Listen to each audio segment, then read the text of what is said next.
खोके नगरीचे होते आता होर्डिंग नगरी. कमान होर्डिंग, कॅन्टिलिव्हर होर्डिंगचा सुळसुळाट. सुरक्षितता, शहर सौंदर्याकडे नको डोळेझाक.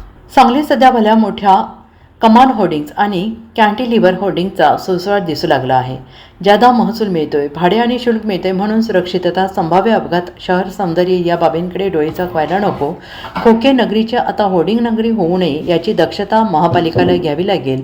महसूल मिळतोय म्हणून काही चालवू नये, सर्व काही ठराविक मर्यादेत व्हावे अशी अपेक्षा नागरिकांमधून व्यक्त होते आहे. महापालिका क्षेत्रात रस्ते आणि चौकात होर्डिंग फलक, डिजिटल फलक दिसत आहेत.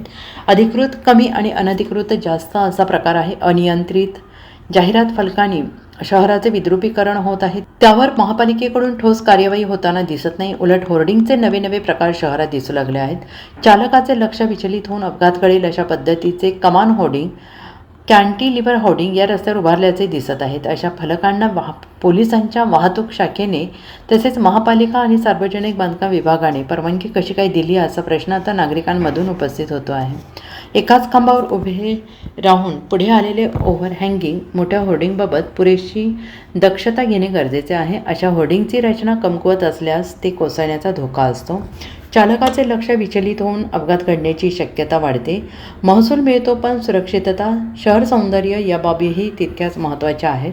मुख्य चौक, बाजारपेठ, गर्दीच्या ठिकाणी अशी होर्डिंग दिसतात. ही होर्डिंग अपघातास कारण ठरू नये. Bureau report, SBN Marathi, Sangli.